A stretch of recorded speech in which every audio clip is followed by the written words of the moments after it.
this is Bruce Friedman of Adult Site Broker, and welcome to Adult Site Broker Talk, where each week we interview one of the movers and shakers of the adult industry, and we give you a tip on buying and selling websites. This week we'll be speaking with Roger T. Pipe of Rog Reviews.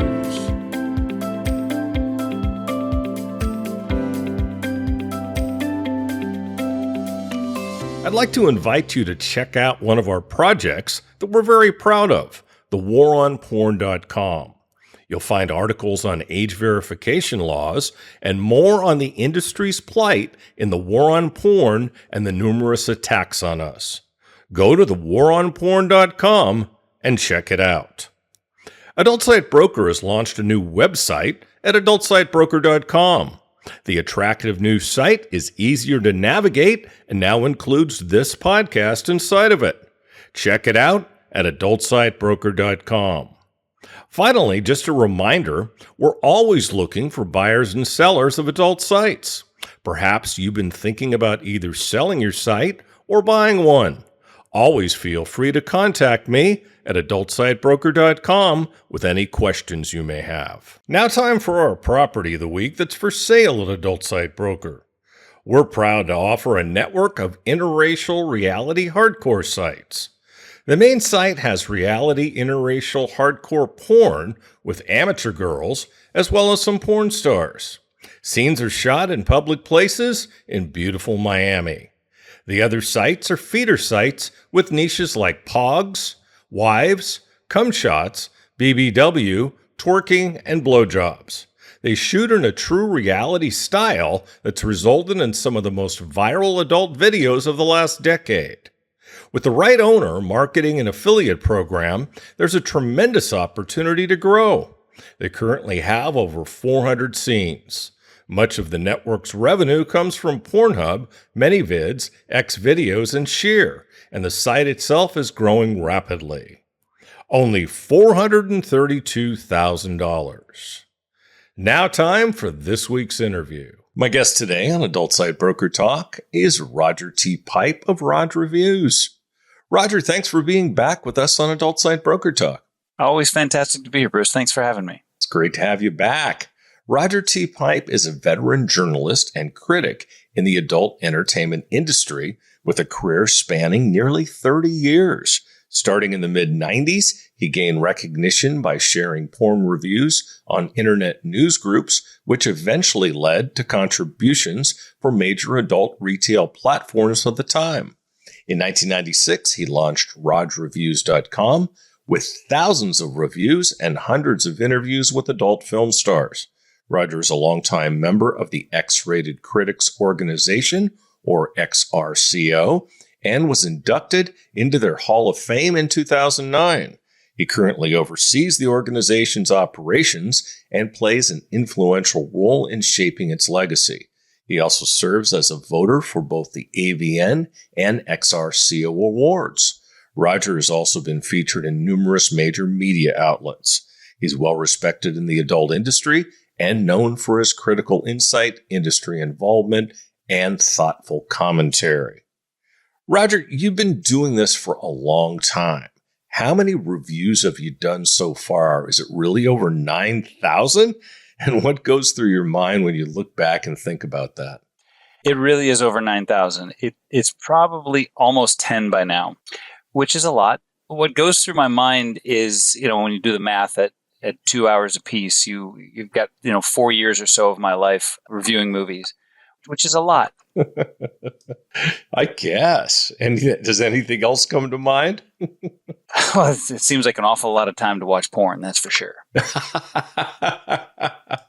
But you like porn. I do. But as you mentioned, 30 years, that means that my entire career is now well into its MILF stage. That's good. I like that. So I'm gonna use that. Actually, I'm gonna talk about my career as a B2B guy, being a MILF. There you go. Or what's a man MILF now? A DILF, I believe. A DILF, yes. I've heard that phrase. Yeah. There you go. Yeah. Well, I'm a dog dad, so it counts. The industry has changed so much Now, how has that changed the role of reviewers and critics? I think in a lot of ways it's diminished the role. When I started, most people watched their porn because they rented it from a store, a family video store or an adult store, right? And you had the box cover to go by. And as a guy who worked in stores, I bought a lot of movies for our stores. And quite often the boxes were great and the movie was crap. And I heard that from a lot of our customers. The box looks great, the movie's bad. And I found that to be true. And that's one of the reasons I started reviewing was on internet news groups way back in the day. Fans didn't know what was good until we spent money on it. And I think that's really where critics come into play. One of the early interviews you and I did, I believe we talked about this with some of the free porn sites, what that would do to reviewers. And I likened it to a food critic. If the restaurant serves free food, do you really care how good it is? Eventually, you're going to eat there anyway. And if you don't like it, you throw it away. So as it's become less about trying to wisely spend your adult dollars, I don't want to say become less important, but we have a different role. I think now it's more about alerting readers and listeners to new stars as opposed to new material. Interesting. What new stars come to mind right now that you found interesting? On the last couple of years, Violet Myers, Gal Ritchie. I feel like I'm in a weird stage right now. You know how with music, we sort of get stuck in an era, and that's just our music? I feel like at some point with porn, I'm still looking at, like Angela White's been in the industry 12 years. She's still my favorite to watch. So she's not new. Everybody knows who she is. She is all over my Twitter feed, man. But there's always really good new starlets as well. But I feel like I'm kind of still Angela White, Valentina Nappi, Vicky Chase, even Asa Akira, who hasn't done new stuff in a long time. Not that I haven't moved beyond and still like the new stuff, but also the era of the stars whose name we know isn't gone, but it's really changed. Back in the day, you get someone who's knowledgeable, name the top 20 stars. Yeah, you can probably bang out 15 to 18 of them. Now they change so quickly, and then they switch to only doing OnlyFans or whatever it is. It's a little harder. Yeah, I mean, how has the whole content creation boom on OnlyFans and other of those type platforms, how do you think it's impacted the industry? It's obviously changed it dramatically, and in a lot of ways for the better, especially for the performers. You no longer have to be in big movies necessarily to be an influential star. If you have a great social media presence and you have an OnlyFans or another outlet that speaks to your fans, you can be really successful. And all of that money is going directly to the performer, except what the platform takes. It used to be, when Jenna Jameson made a movie for Wicked, her pay was a very small part of the budget. And that movie had to make all that money back. Now, if you're a star and you have a camera and a partner, you can make content all day and sell it in perpetuity. You can do it on an iPhone. Exactly. And I think in that way, it's given the performers a lot more power. And I think you see the performers who are really good at what they do and really driven doing exceptionally well. Yeah. I mean, pretty much all of them are on OnlyFans now and other platforms. I mean, it's not like just a few. Yeah, I almost think it's a must because, again, there's fewer productions now than there was 20 years ago. When DVD first took off, we were still in a boom. There were a lot of movies. I'm surrounded in this office by about 7,000 DVDs, just walls of them. They used to come to I used to get 50 to 60 a month, just major releases. That doesn't happen anymore. So if you are a performer, you're not going to be shooting every day. So if you've got an OnlyFans or something like that, you can shoot every day and you can make money off that. And I think that's really important. And going back to what we were talking about before, there's also content shares. So it has changed a lot for the studio in terms of, their budget and what they have to pay the performers, because they can get the performers to take a lower sum, allowing them to use it on their OnlyFans. Right. And that makes sense. These alternative sort of outputs really help the performers create kind of a microeconomy.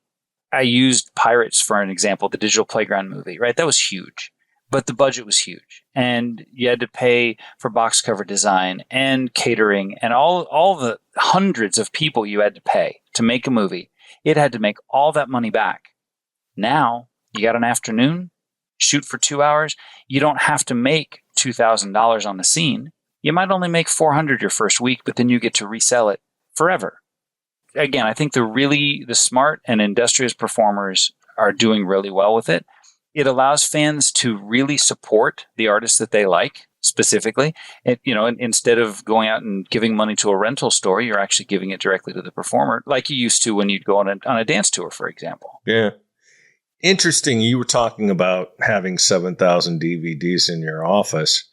So in the old days, in the DVD era, which there's still DVDs, but not that many people buy them, people would send the reviewer, like yourself, a DVD and ask you to do a review.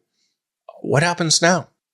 Now it's a little different. I still get DVDs from about 3 companies. That's mostly who people see me reviewing movies for, because I review what's in front of me. We get passes to streaming sites. I have a couple performers who send me their OnlyFans scenes. So it's still similar. It's a lot less physical media. The 7,000 movies in the office is down from about 12. It finally got to be too much. Again, we live by the train track, so that thing starts to rumble and you get an avalanche of porn, and it's just, I'm too old for this shit, you know? That's funny.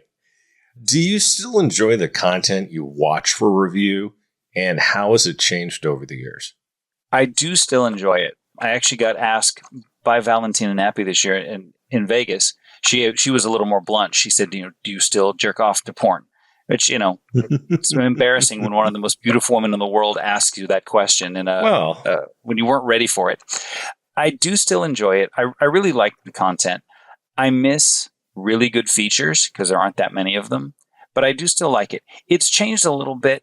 Way back when I was reviewing 20 a week, I think I would get a little more burnt out then. Now I have a regular day job.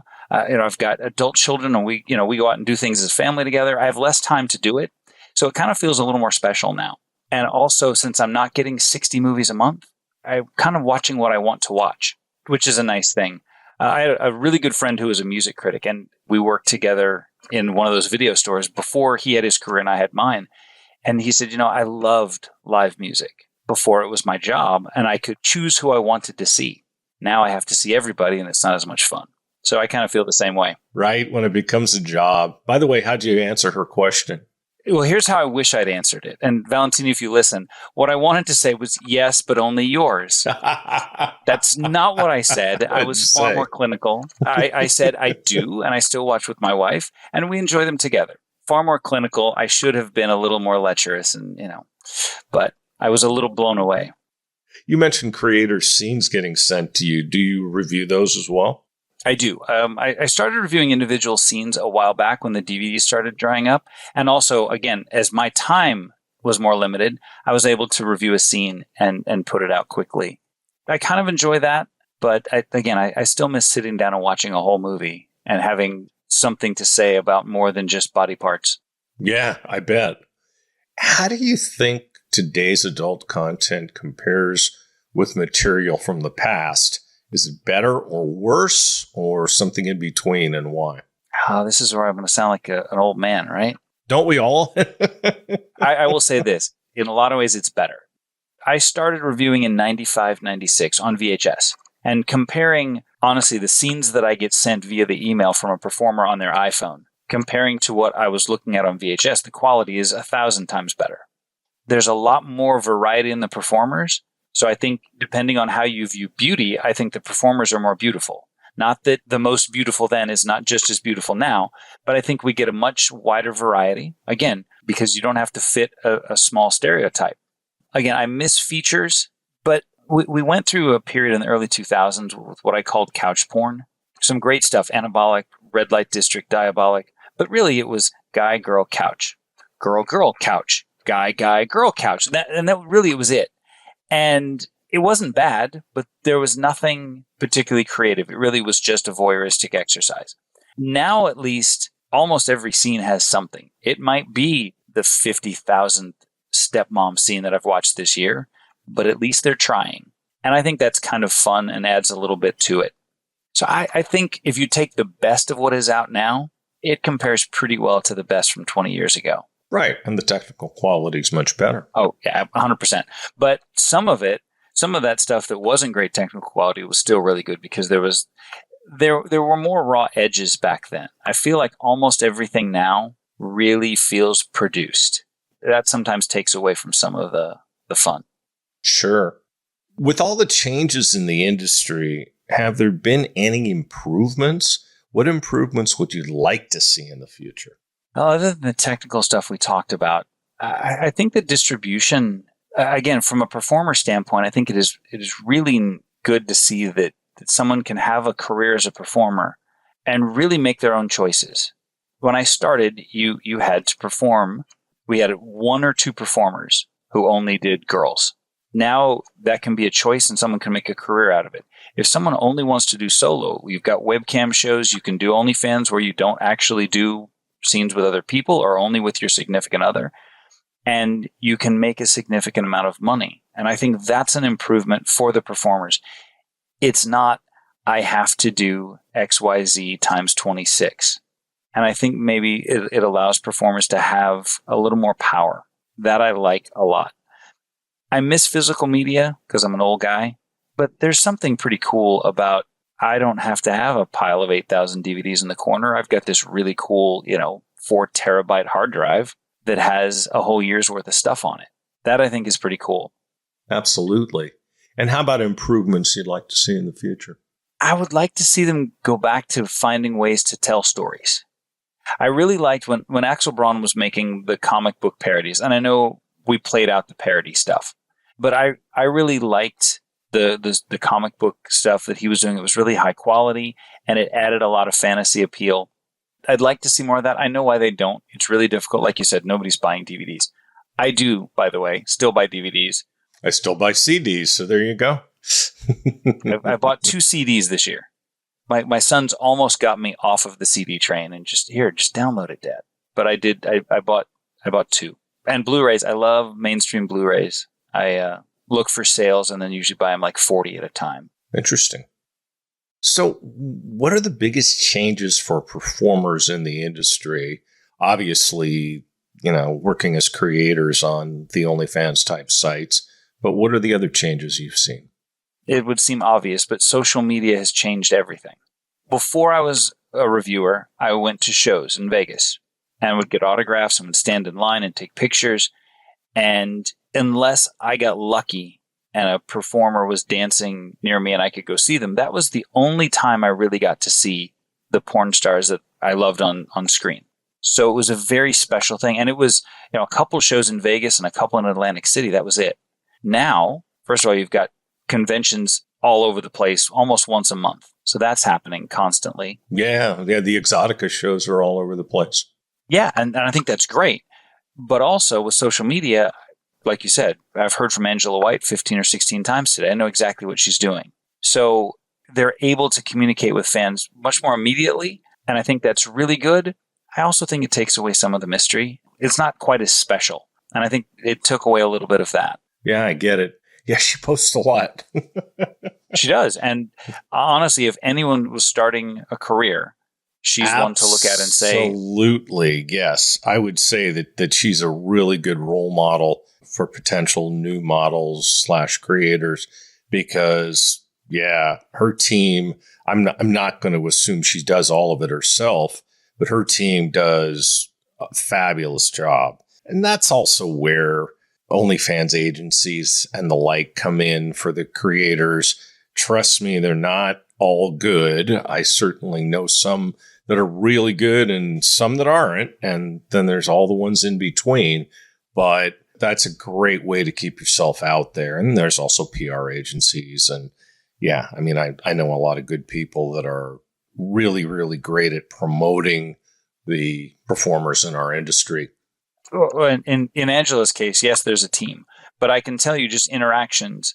She knows what I've said about her and what the exchanges are actually between us. So again, a really good example of not being lazy. Not that everybody who uses an agency is lazy, but building a brand and standing by it and being that brand and being genuine. Really good example of that. It's huge. Yeah, because people can tell if you're phony.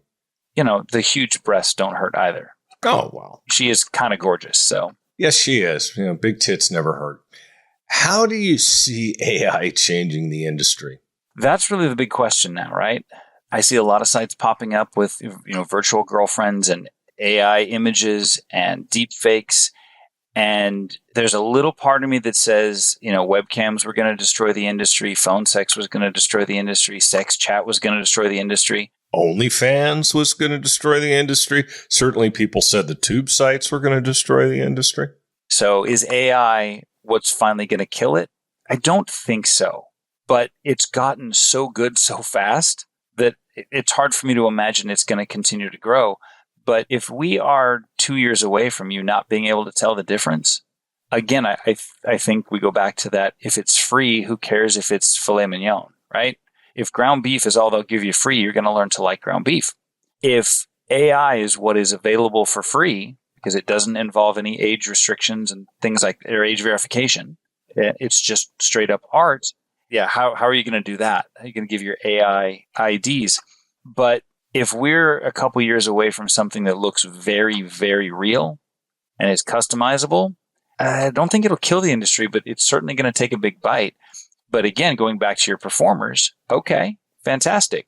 Let's say I'm 45 years old in the industry and fans really liked the way I look when I was 19. Okay, you can join my site, and here I have AI content of me looking like that. I'm sure you're familiar with Steve Lightspeed and what he did with the Lightspeed girls way back when. And he's very, very active now in AI. And I don't know if you know it, but he took his Lightspeed girls and he made new versions of them for AI. So that's a great example of it.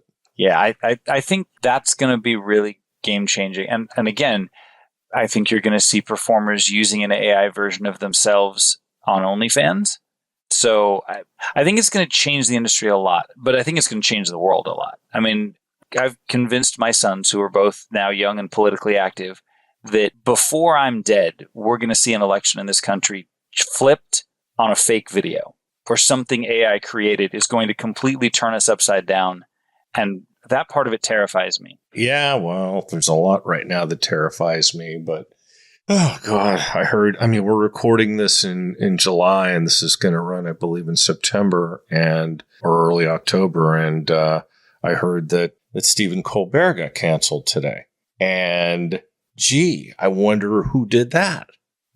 After the big lawsuit with CBS Paramount, you want to bet that wasn't in the settlement language? Probably was. Now, that means you've got more competition in the podcast world because that's where he's going. Oh, well, he's probably already there. Shit, isn't everybody? Everybody's got a podcast, so God love it. Not as good as yours, though. See, I have one, too. It's just not as good as yours. Yeah, well, I appreciate that very much. It's a great compliment coming from you, Raj. What do you think of performers using their platform for activism? Do you think they use it enough? Oh, boy, this is going to get me in trouble. I'm going to give you two answers, and I don't mean to straddle both sides of the fence. Back when I was doing PR, if a performer asked me if they should be very active politically, right now I would say probably not for business. If you want to do business, I would say be careful, because almost anything you say is going to alienate, let's say 40%. 40%, no matter what side you choose, you're going to lose. That could hurt your brand or get you sort of pigeonholed. But if you feel strongly about something and you're willing to take that risk, then absolutely, you have a platform, you have a voice. And using it, I don't think is a bad thing. One of the things that I really hate, and I've said this to performers, because there are performers on both sides of the political spectrum that I follow. I should say all sides, but both sides of the fence. And what it always comes down to when someone on the right or the left says something, someone always boils it down to why do we care about your opinion? Just go suck a dick. It's kind of like the athletes, shut up and play. Right. So apparently it really doesn't matter if you're a right wing or a left wing asshole. You're going to sex shame regardless if you don't like the opinion coming out of their mouth, which drives me crazy. It's like, stop. What does it matter? But I do think the performers have a chance to do a lot, and especially when it comes to activism within the industry. I'm really curious to see, with some of the age verification, what the strong voices in our industry say about it and how we protect freedom. But also, when I was a teenager back in the day, it took an Ethan Hunt Mission Impossible level of operation between 4 to 6 of us to find whose dad had Playboys in a way we could get a hold of so we could look at airbrush, boobs, and bush. I raised 2 boys that as soon as they had a smartphone, they were 2 accidental clicks away from hardcore porn. And somewhere in between is a nice safe zone. Well, I'll tell you something, and that will lead it well into our next question, but I'll tell you something. I made the conscious decision, and I've spoken to my social media people about this. And of course, I'm a marketing guy too, so I'm well aware of, the realities that there will be people out there that I will offend. But let me just put it really, really succinctly. Fuck Trump. I mean, if you follow me on X, you'll see how I feel. And I don't give a flying fuck if I lose clients over it, because I'm not sure those are people I want to do business with anyway. The other side of it is, I would say at least 90% of our industry is on the left for good reason, because of the attacks we get from the right. Now, they're not all from the right. Our former esteemed Vice President Kamala Harris was the one that pushed through FOSTA SESTA, or one of the senators that pushed through FOSTA SESTA, which is a horrible law. So, they're not all good. And believe me, the Democrats do a lot wrong. That's one of the reasons why they're not in the office. If you couldn't beat Trump after the performance he put on the first time, you should be ashamed, okay? You should be absolutely ashamed, because he did everything possible to not get elected again, and here he is back in the White House. So anyway, that's my 2 bits there. Now, if I may, yes, the vast majority of our industry is left-leaning or libertarian, but the audience is not. And that's where I think performers run maybe a bigger risk than you or I. Yeah, no, absolutely. I agree 1,000% that they have to think about that. I'm glad for people like Cherie DeVille, who's been very, very active politically. And there are others, and there are many. And, I think we need more. Fortunately, Cherie's in a pretty good situation that, she's already doing extremely well. And being outspoken, she's not going to be hurting. So that's a good thing. That takes us back to my answer. From a business standpoint, I would caution them. But from a personal standpoint, I would absolutely applaud and embrace them. And there are performers who espouse views that I disagree with. I don't care. There's artists, musicians, filmmakers, all kinds of people who have opinions that I don't like. But their art is what I care about. And that they express it all is, I think, very impressive and quite often courageous. That's why I think things like canceling Stephen Colbert is so dangerous. When comedians start to get canceled because they tell jokes about the President of the United States, when we were kids, could you imagine that happening? Could you imagine Nixon canceling Johnny Carson? My God, never would have happened. We live in a really dangerous time. But again, everybody is so easily offended. Yep. Well, thank you, social media. I have a hard time with, people my son's age in the early 20s. If they were to read some of the early reviews, I think I would probably cringe and go, wow, yeah, we don't talk that way anymore. No. It's interesting. I never watched it at the time, and I've never been much of a TV watcher, but I've been binge watching The Chappelle Show. Did you ever watch that? I did. And oh my God, you wouldn't be able to get away with that shit now. No. And some of the stuff they did on In Living Color. Oh, yes. Oh, yes. Oh, yes. Yes. That was awesome. Was he on there? I think he was. He might have been. Even Saturday Night Live, even when it was at its tamest. Yeah. There's stuff that you go back and go, yeah, no, not today. When Eddie Murphy and John Belushi and all those guys were on, absolutely. Yeah, it was in Chevy Chase. It was pretty wild. It was really, really wild. So we alluded to this. Let's talk about it. Age verification. Do you think these laws could end up being the end of porn as we know it? I don't see how it ends the industry.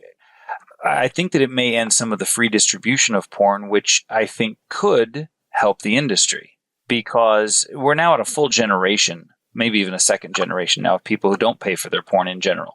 I didn't have a choice, right? I mean, I could rent it and bootleg it, but I still had to spend money on it. And I distinctly remember some of those news group and chat discussions when Napster was very big. And there were a couple of industry people, Jim Gunn was one of them, who would talk to, I was in a group, he was fantastic and very insightful, and said, you guys are talking about Napster, you're stealing music. And a lot of the fans were like, yeah, it doesn't matter. He said, it's going to matter to my industry when they can do it. And at that time, it was ridiculous, right? It takes 4 minutes to download a JPEG right now. There's no way someone's going to be able to download a movie. Well, fast forward 20 years, he was right. Gig internet. Yeah. No shit. So, and again, I don't like age verification laws the way they're being written, because I think they have other things in mind. Of course. Did you hear the hidden camera interview with Trump's budget director, Russell Vought, who also wrote Project 2025? I haven't heard that yet, no. Well, Google it. He admitted that this is their backdoor way of banning porn. But anyway, proceed. So I do think, again, I'm 100% pro porn. When my sons were old enough to find out what I did, we had that conversation. And it was a one-time conversation, and I'm very proud of what I've done. But it's for adults. It was kept locked in this office for a reason. Not because I don't think that they saw it on their phone, but because I don't think it's for children. It's adult material. It belongs for and with adults. And, I joke about how hard it was to get a Playboy, but I'm not kidding. That was all we could get a hold of. And now it is so easy. So is age verification the answer? Look, I'm a libertarian who is terrified of identity theft, okay? It's a huge problem we don't talk about. A website having everybody's ID and credit card information, a bad idea. Or a third party. It doesn't matter. Everything is hackable. And by the way, I saw yesterday an article where, this is amazing. The guy's kind of a dickhead. The president of the Age Verification Association basically said everything is hackable. That's really good for business, huh? Yeah, no, and he's right. And when people talk about, for example, online voting, I worked at a registrar of voters for 3 years, saw really good voter security. Anybody who's in favor of online voting is ridiculous, because yes, everything's hackable. I voted by fax before from Thailand. Well, at least there was a hard line there. But because everything's hackable, that's where I think the age verification, that's what scares me about having it. I do think that it will at least slow down some of the free distribution. And again, as someone who really cares about this industry, I think that has hurt the industry a lot. Well, and look, and I've said this many times on this podcast, and I'll repeat it till I'm blue in the face. About 10 years ago, I said, we really need to get our arms around age verification because it's going to pop up. And if we leave it to governments, we're in big trouble. I think it was about the time that the UK started talking about it. Okay, they finally instituted it a couple months ago, or a month ago. It just cracks me up. It took them 10 years. But, I mean, and we've waited, and we procrastinated. The industry should have gotten together and come up with a standard. And if we had presented that standard to governments, I don't think they would have been able to do what they're doing now, which is trying to get rid of us. At the very least, we would have avoided the appearance of doing nothing and wanting to do nothing. Right. Correct. And you should listen to Cherie's 200th episode of Adult Site Broker Talk if you haven't already. And she talks about the idea that kids are seeing her content just makes her sick. And I think that's the case with pretty much all the performers. We're talking about locking the office to your kids. I don't think parents want their kids to see porn, but I'll tell you something. I don't think most parents are responsible enough to enable the parental controls on their kids' devices. Problem is, the kids are so smart, they know how to turn them off. So Yes. We were smarter technologically than our parents. My kids are smarter than me. That's the problem. And again, I don't think it has to be foolproof. But the fact that the second they got a laptop or a smartphone with Google on it, you can go from being an innocent kid typing boobs to full-on anal porn in about 3 clicks. And somewhere between porn is bad and no one should look at it, and that is a nice happy medium. And, for me, I've always said I think porn is great. It's fun, it's entertaining, it's sexual release, it's good for couples, it's good for all kinds of things. One thing I don't think it's good for, at least mainstream porn, is sex education for people who are not properly sex educated. I would not want either of my boys' only exposure to sex education to be, I'm not going to name a company because I don't, but just pick one, any mainstream porn company. That's not how they should learn about sex, because a 12-person gangbang is not how they're going to experience sex, hopefully, for the first time or even the 100th time. And they should not expect that. And that worries me a little bit, and it always has. Sure. As it should as a parent.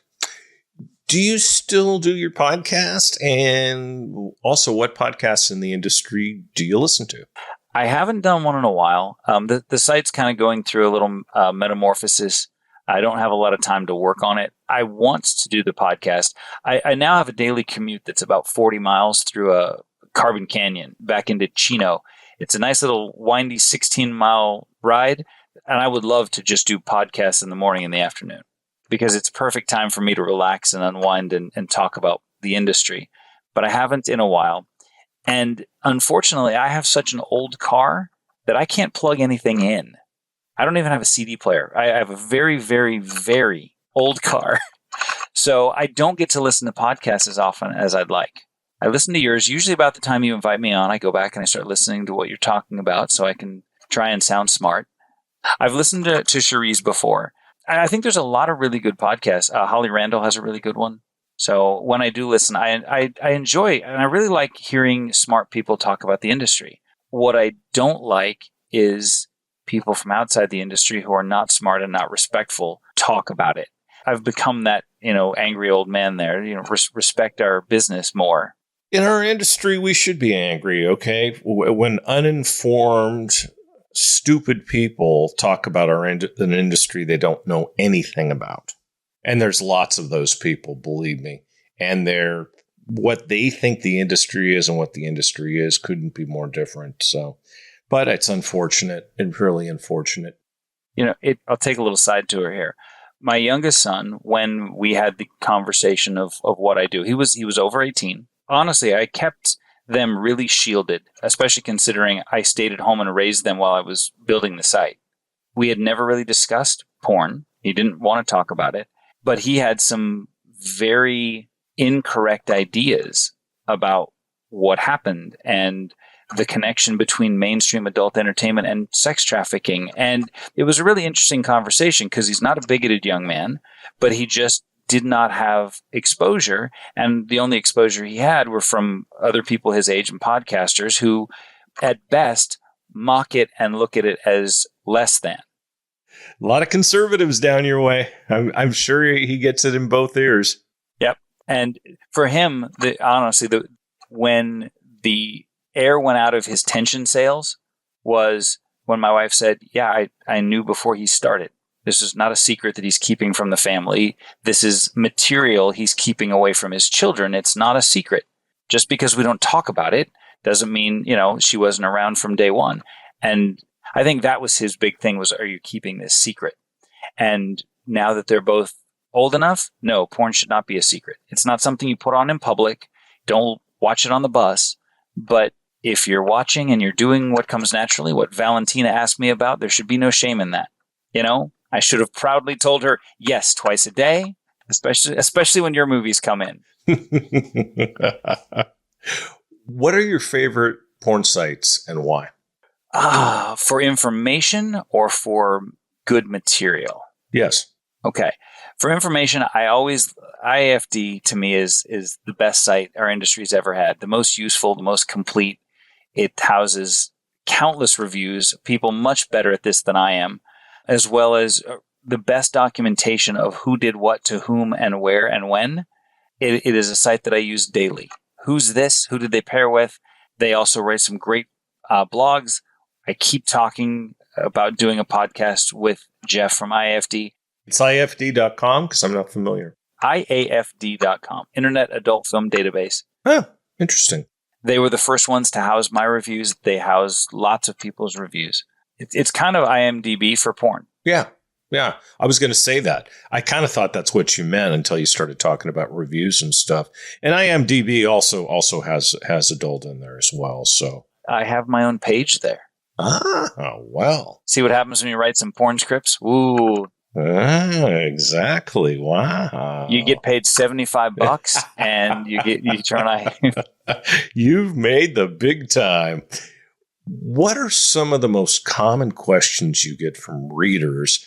And are there any bizarre ones you can share with us? I get a lot of where are they now questions, which is really tough because when people separate from the industry, I'm not in a position in my life where I keep up with them. I'll tell you something. My blogs did a series on that, porn stars of different eras, and then where are they now? Whatever happened to so-and-so? Mm-hmm. Priya, I can't think of the name, but you would know it. But anyway, just go to the adult site broker.com blog, and there is lots of that material, and a lot of it is indexing very well on Google. There's also a really great private Facebook group. People do really good research. They don't reveal real names or anything, but they kind of give you stories on this is, living in the South doing such and such. So that's really good. I get that all the time. And unless I've kept up with them, I can't, I always hate not being able to answer that one. But still now, I still get, how do I hide my collection? How do I hide my porn? And from the beginning, I've always said, you don't, not from your significant other. If you have to hide it, they might not be the right person. Or if you have to hide something, there is something not healthy about that. Keep it shielded from your kids. But I don't like the idea that you hide it. What I've always told people there is, no, talk to your partner about it and find out what they like to watch. My wife doesn't like about 80% of what I review. And there's a couple specific genres that she said, hey, when you get one of those, grab your laptop and pop it on in the bedroom. What does she like? Some of the couple stuff? I'll tell you, one of the things she did not like about couple stuff, she liked the story. The problem is they tend to be very lesbian oriented. Lots of girl on girl sex because it's pretty. That doesn't turn her on at all. So when we went through that phase, that she didn't like. She really, really likes blowjob movies. She just absolutely loves them. And congratulations. Right. It's not a bad thing. And then some of the parodies. I really think parodies were great for couples because, again, when I was writing scripts, one of the hardest things to do is to try and tell a story when 80% of your runtime is he puts this into that and she does this. So with a parody, you've already got familiar material, characters that people have already watched and have their own thoughts about. So it became easier to tell a story without having to write, 17 pages of dialogue. Yeah, on who this is. We already know who this is. How about any bizarre ones you can share with us? Bizarre questions. That's a good one. You would be surprised at how specific people are in their fetishes.